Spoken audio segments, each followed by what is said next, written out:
Une bonne introduction pour la présentation suivante. On va nous parler de l'organisation et que ce soit du management et de l'architecture de nos structures.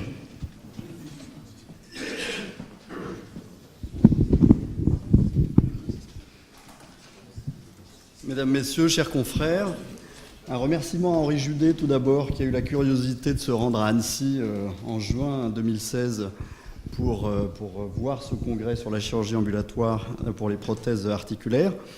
Alors un petit mot, effectivement, le débat qu'a lancé Corinne témoigne bien de l'importance de la relation chirurgien-anesthésiste qui fait partie de ce management.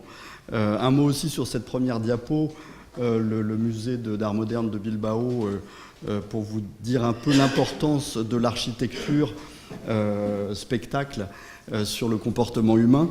L'architecture est très très importante, on y viendra en deuxième partie. Alors tout d'abord, le management et l'ambulatoire. Finalement, vous avez entendu Jérôme, Thierry et Sébastien vous parler beaucoup plus de management que de chirurgie. L'ambulatoire, c'est une démarche qualité et donc c'est une démarche à laquelle nous ne sommes pas très habitués, il faut bien le dire, de management sur 3 axes principaux. Un premier axe qui est l'axe de collaboration chirurgien-anesthésiste. Un deuxième axe qui est un axe organisationnel. Il va falloir bien préparer, les précédents orateurs ont insisté là-dessus. L'information aux patients est absolument fondamentale et toute l'organisation de ce déroulé, de ce parcours patient, comme il est nommé, est très très importante. Et ensuite, il est absolument indispensable d'intégrer la totalité du personnel qui va intervenir dans ce parcours et de le préparer à cette intervention en ambulatoire. Et finalement, ce terme est pas mal revenu aussi, ce terme de cahier des charges, qui est plutôt un terme qui vient de l'industrie. Ce terme est pas mal revenu dans les conversations aujourd'hui. On aboutit, après cette réflexion, à un véritable cahier des charges qui va inclure une phase de pré-hospitalisation, une phase préopératoire, une phase péropératoire, une phase de réveil, une phase post-opératoire, une phase post-hospitalisation. Et toutes ces phases vont être séquencées, détaillées, fouillées pour être étudiées au plus précis possible et régler tous les problèmes. Et il y aura aussi un cahier des charges de management qui doit être optimisé à tous les points de vue dans l'établissement. Alors le premier point du management médical, finalement, il a été abordé largement par les collègues sur les cas concrets de la hanche et du genou. Le point principal, c'est d'avoir une partage de la vision. On l'a vu avec ce débat entre Sébastien et Corinne. Il faut que les équipes d'anesthésie et de chirurgie qui travaillent ensemble pour l'ambulatoire aient vraiment un partage de la vision et des protocoles. Donc c'est très très intéressant à titre personnel puisque finalement, en chirurgie, on vient à s'intéresser à l'anesthésie et en anesthésie, on vient à s'intéresser à la chirurgie et ça relance énormément le débat entre les praticiens. Les protocoles doivent être partagés, validés par les deux parties, entre guillemets. L'objectif, je ne vais pas revenir dessus, vous l'avez largement entendu, c'est la réduction de cet impact physiologique. Et un autre objectif qui a moins été abordé et qui est très très important mais qui fait partie des piliers de la récupération rapide, c'est l'évaluation de nos résultats au jour le jour pour valider l'amélioration et constamment améliorer. On fait des prothèses de genoux, moi je fais que du genou, de genoux et de hanches en ambulatoire, mais aujourd'hui, mais c'est pas pour ça qu'on est arrivé. On a encore devant nous énormément d'améliorations à venir. L'axe organisationnel, c'est l'information. Et cette information, la consultation classique du chirurgien, on passait beaucoup de temps à expliquer à nos patients comment se passait la chirurgie. Aujourd'hui, le temps chirurgical est un temps qui est compté et il n'est plus possible, en tout cas moi qui suis en libéral, de passer 45 minutes avec un patient pour lui expliquer la totalité de la procédure. Donc cette information au patient va s'organiser et donc il faut établir un programme soit d'école de la prothèse en ambulatoire, soit de consultation infirmière. Il y a plusieurs solutions, mais ça s'organise, c'est-à-dire qu'on ne peut pas délivrer de l'information sans l'organiser. Ensuite, on va parler de minutage des étapes. C'est-à-dire qu'il faut vraiment bien connaître tous les temps de se dérouler, y compris d'ailleurs, comme ça a été évoqué tout à l'heure, le temps que le patient va mettre pour arriver à la structure, le temps qu'il va mettre pour accomplir les formalités administratives, pour être préparé, le temps de la chirurgie, le temps du SSPI. Et si tous ces temps sont maîtrisés, on va pouvoir faire des arrivées séquencées. Et moi, quand j'ai commencé la chirurgie ambulatoire, je pensais qu'il fallait que je mette tous mes patients le matin et que j'en mette un ou deux. Et en fait, il nous arrive d'inciser un ligament croisé à 16 heures pour une chirurgie ambulatoire. Si on connaît bien tous les temps, ça ne pose aucun problème. La coordination bloc-service, ça c'est aussi un point qui est très très important et qui se prépare à l'avance. Tout doit être organisé, vérifié, et il faut qu'il y ait une vraie coordination entre les unités, y compris d'admission s'il y en a, si l'admission n'est pas faite à l'avance. Et enfin, dans cet axe organisationnel, il faut suivre les indicateurs, c'est-à-dire que ce n'est pas le tout d'organiser, il faut s'assurer que tout ce qu'on a mis en place fonctionne, et donc il y a un vrai souci que l'on sent venir d'ailleurs de l'industrie et des chaînes de montage.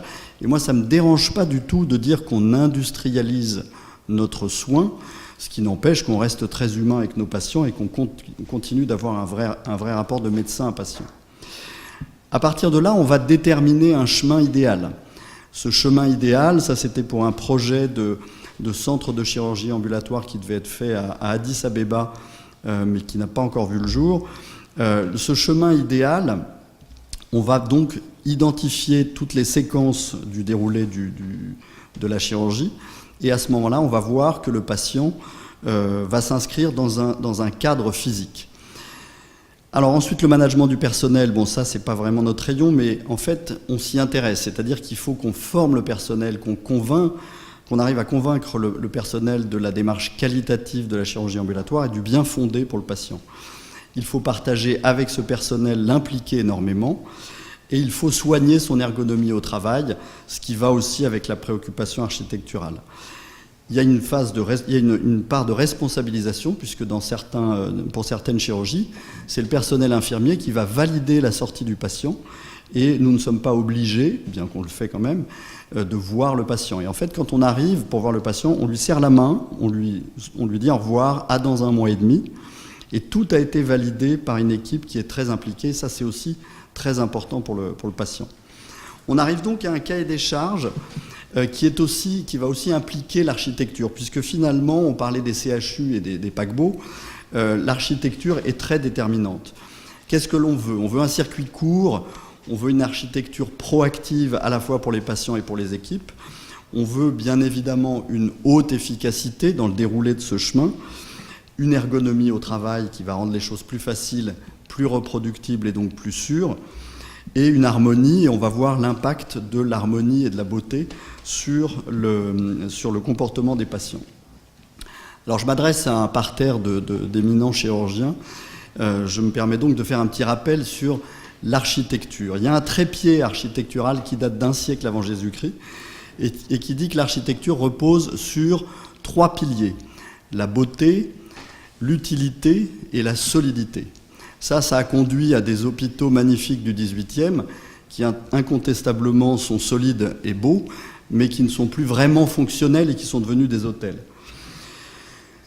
L'architecture des hôpitaux actuels, des grands centres, on peut dire qu'ils sont solides, oui. Utilité, c'était ce qui était mis en avant, c'était l'utilitarisme architectural des années 80. La beauté, elle, avait totalement disparu.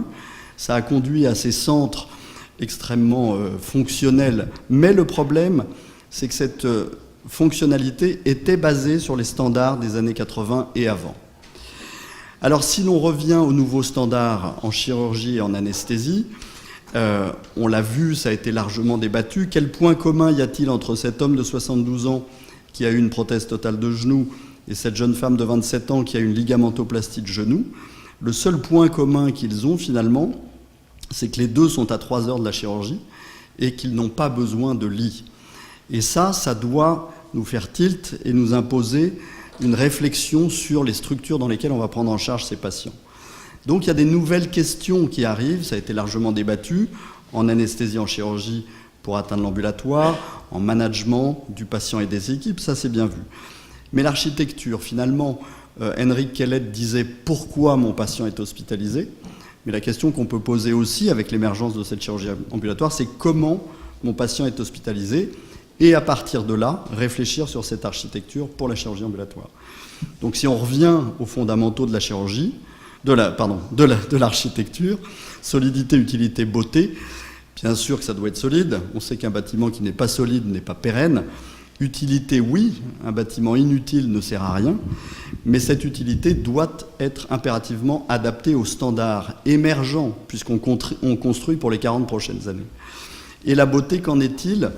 Alors c'est une gageure Enfin, ce qui est sûr par contre, c'est que s'il manque un pied à ce trépied, il va se casser la gueule. Parler de beauté à un auditoire médical, c'est toujours un défi. En fait, c'est pas tellement de beauté dont il faut parler, c'est de cohérence et d'harmonie, et de ce message qui est adressé aux patients par le biais de ce vecteur-là. Il y a des études qui ont prouvé que lorsqu'un patient avait un accès à la nature, à la lumière, à la verdure, à cette harmonie, ils avaient des récupérations qui étaient améliorées, ils avaient un taux de douleur qui était plus faible, et surtout un taux d'anxiété qui était beaucoup plus faible. Donc c'est un point qui est très très important. Alors moi j'ai pas mal voyagé dans des centres de chirurgie en Europe du Nord et aux États-Unis, et qu'est-ce que j'ai vu ? Ah, il marchait tout à l'heure, il ne marche plus. Ça va venir. Donc j'ai vu des circuits très courts, donc ça existe déjà, cette salle de réveil. On va le faire redémarrer. Tout à l'heure, il marchait, il ne marche plus. Je vois de la technique. Bon, il y a une salle de réveil qui communique directement avec un petit salon qui communique directement avec la sortie. Je vous raconte le film. Ici, j'ai vu le home design en Suède. Ça, c'est une chambre. Le patient sort directement de la salle de réveil dans cette pièce. Dans cette pièce, qu'est-ce qu'il a ? Il a du mobilier Ikea, c'est normal, il est en Suède. Il a des rideaux aux fenêtres. Il a un broc avec du jus d'orange. Et en fait, il est déjà à la maison. Donc sur le plan mental, sa sortie, ça y est, elle est opérée, il est prêt à rentrer à la maison. Mais ça, c'est sortie de bloc opératoire. Et puis il y a l'architecture, malheureusement ça ne marche pas, que j'ai qualifiée de proactive en Hollande. Vous avez des chambres qui sont toutes petites et des couloirs très larges, avec un mobilier qui est un mobilier de maison. Et donc les patients n'ont pas l'idée d'être dans un hôpital, et ils se sentent déjà chez eux. Désolé pour les films. Alors l'impact de l'architecture, alors j'ai pas pu vous montrer les plans qu'on a commencé à élaborer avec une agence d'architecture parce qu'ils sont encore un peu, pas confidentiels, mais ils sont en voie de développement et donc je peux pas les révéler aujourd'hui. Par contre, sur l'architecture et le management, il y a un rôle évident entre la qualité de l'architecture dédiée à la chirurgie ambulatoire et le management à la fois de la médecine que l'on va faire, de la chirurgie qu'on va faire et des équipes. L'ergonomie, elle est absolument fondamentale pour toutes les activités, je dirais, humaines, alors pourquoi pas pour la chirurgie. Le séjour doit être basé sur une médecine moderne, donc on le sait maintenant, on n'a pas besoin de lit d'hospitalisation pour des patients qui vont se lever 3 heures après. Et l'ergonomie aussi permet de très bien identifier chacune des étapes, et donc là aussi d'avoir un effet proactif sur le déroulé de la chirurgie ambulatoire. Et les entités, nous le pensons, doivent être plus petites pour conserver une échelle humaine, une échelle efficiente, et le patient entre directement, l'entrée en matière est immédiate, il n'y a pas le temps de stresser. Et je vous rappelle que l'hospitalité et l'hôpital trouvent la même étymologie. L'architecture et le bien-être, ça c'est très intéressant, c'est un couloir, c'est pas une exposition de peinture, c'est un couloir qui conduit dans un bloc opératoire en Hollande. Là aussi, ils ont tout compris. Ce couloir, il y a des œuvres d'art. Le patient marche jusque dans sa salle d'opération. Il ne rentre pas en brancard. C'est un aspect très important, probablement dans le rôle de guérison. Et je vous rappelle toujours ce trépied avec la beauté qui fait partie de l'architecture. Ce qui est certain, c'est que notre matière première, qui est l'humain, est une matière première extrêmement sensible. Et donc, il faut absolument la préserver, la choyer et la mettre dans un cadre attractif. Donc en conclusion, ce parcours patient ambulatoire, c'est une réalité physique et elle doit s'inscrire dans un cadre, dans un lieu qui lui est dédié. Il est effectivement très difficile de faire de la chirurgie ambulatoire dans des hôpitaux immenses dans lesquels les patients peuvent se perdre et dans lesquels on va avoir des temps de brancardage. Moi, au début de la chirurgie ambulatoire, le patient mettait 1 heure pour arriver du bureau des entrées jusque dans le bloc opératoire, ce qui est totalement fou. L'importance du management, donc c'est un management, comme vous l'avez vu, global, médical, organisationnel et du personnel. Et l'architecture a manifestement un impact dans cette évolution vers la chirurgie ambulatoire. Je vous remercie.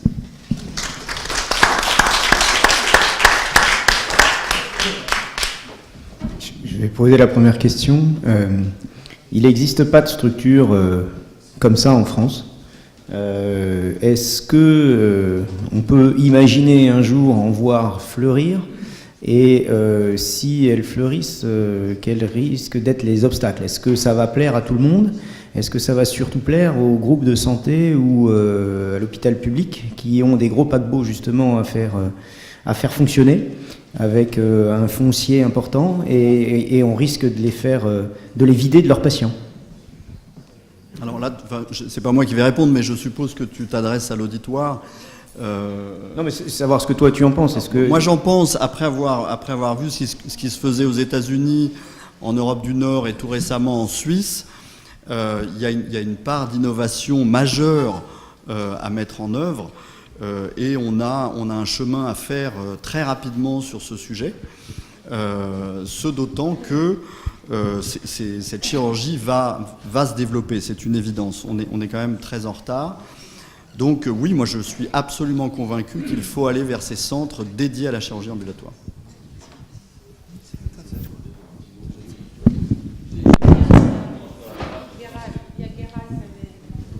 Pardon. François Guérin, Louis, l'hôpital de Bicêtre, où nous avons il y a quelques années, dans une faculté qui a donné beaucoup de mal pour créer une unité de chirurgie ambulatoire, très fonctionnelle. Voilà, je suis surpris qu'on oublie un petit peu cet événement dans la narration et dans l'importance des CHU. Je crois qu'on était le premier CHU, le premier hôpital de la paix à le faire. Et nous avions, je crois, déjà à l'époque une recherche artistique dans le comportement. J'ai pas dit que j'étais précurseur, et j'ai pas pu parler de tous les établissements. C'est pas question de ça, mais oui. Au contraire, entre querelle des anciens et des modernes, peut-être qu'on aurait déjà pu soulever ce problème quand on évoque là maintenant que les modernes auraient la primauté surtout dans toutes les techniques. Ça n'est peut-être pas le cas. On a cherché à s'adapter, et je ne peux pas ne pas penser aussi au parallèle avec le chirurgien et la recherche artistique. Alors que Yves Chaput, qui a été notre président ici, a fait une très très longue communication et des travaux sur cet aspect-là, où finalement le travail du chirurgien se rapproche de l'artiste quand il travaille. Il contribue aussi à la création de belles structures, de beaux volumes et d'actes parfaits. Je crois que si vous voulez, il y a un obstacle là, puisqu'on vient, nous, de reconstruire notre hôpital. C'est qu'on est en France, on est encore bercé par nos procédures. Et je vous signale, parce que j'ai voulu mettre des rideaux dans les chambres, que le clin s'oppose aux rideaux. Je vous signale d'autre part qu'on a des procédures notamment sur les brancards, sur la qualité, sur la moquette, etc. Donc on a un problème dans notre société, si vous voulez, c'est qu'on est toujours, c'est pas très gentil ce que je veux dire, mais qu'un espèce de métro de retard, où il y a plein de gens qui ont le concept architectural éventuellement, mais nos génies, nos tutelles qui nous surveillent, nous contre-indiquent cette utilisation de modernité. Si on met Franck Guéry à l'hôpital, je peux vous dire, mon directeur, mis à part que c'est peut-être un peu cher pour nous, mais nous, je vous rappelle que l'hôpital a été conçu par Villemotte, mais il est complètement raté. Mais pas par l'extérieur, qui est très joli, mais par l'intérieur. Pourquoi ? Parce qu'on a eu des contraintes dans les discussions, au moment où on était là, sur des contraintes de circuits qui sont 20 ans en arrière. Et je me souviens, et je le dis ici pour l'assistance publique, pour avoir discuté longtemps avec le premier directeur de Pompidou, il faut voir que le concept et la réalisation dans nos pays, notamment dans les hôpitaux, met plus de 15 ans. Et quand on voit la vitesse de ce que vous... C'est tout simplement de construire une maison et de mettre des rideaux avec des chaises. C'est pas très compliqué, a priori. Mais ce concept ne va pas parce qu'il repose sur des données antérieures qui sont très lourdes pour nous. Et ça, je ne sais pas comment vous pouvez gérer ça. Alors, je suis tout à fait d'accord avec vous. C'est très probablement le frein qui a prévalu en France jusqu'à aujourd'hui. Je suis aussi tout à fait d'accord avec votre remarque. Il y a eu des choses qui ont été faites dans différents établissements, bien évidemment. Et encore une fois, notre propos n'est pas de dire qu'on est précurseur, bien évidemment. Simplement, c'est d'essayer de faire bouger les lignes. Et je crois qu'il est fondamental de s'attaquer à ce problème-là et de s'y attaquer de manière assez frontale en disant nous pensons que nous, chirurgiens, anesthésistes, équipes, pensons qu'il est possible de faire. Et après, par la preuve, déjà voir que dans plein d'autres pays, ça se passe comme ça. On a vu un centre, avec Jérôme, on a été voir un centre à Yverdon-les-Bains, en Suisse, qui était fantastique d'innovation et de techniques de chirurgie ambulatoire, qui serait totalement adapté à nos pratiques, mais qu'il va être extrêmement difficile de faire entrer, de faire passer par les fourches codines de la réglementation française. Alors que c'est quand même la Suisse, pays de la propreté, de l'organisation, tout est absolument nickel. Ils ont 0 infection, et on peut les croire, parce que tout est complètement simplifié, il n'y a plus de cloisons, il n'y a plus de lits, le patient rentre à pied dans l'unité de réveil, il est opéré, il revient au réveil et il rentre à la maison. Hallucinant. Et ça marche, c'est extrêmement simple, c'est extrêmement propre. Et nous, ce qu'on pense aussi, c'est que la simplification, c'est l'ultime sophistication.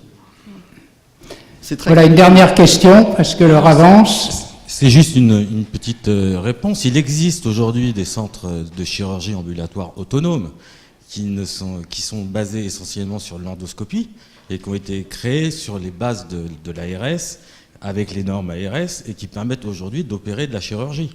Donc on n'est pas vraiment dans quelque chose qui est irréel. Ça a déjà été fait en France, sauf que ça a du mal à se développer. Et les vraies complications sont la lourdeur, je suis d'accord avec vous, administrative, mais pas l'organisation même du bloc, l'organisation même des parcours. Ça existe en France. Il y en a 12 répertoriés. En Rhône-Alpes, il y en a 2, et ça marche. Ils font certes de l'ophtalmo et de l'endoscopie, mais ils font de la chirurgie ambulatoire avec un circuit qui est aussi court que ce que propose le docteur Cassard. Voilà, on va arrêter là parce que malheureusement l'heure avance. Bravo.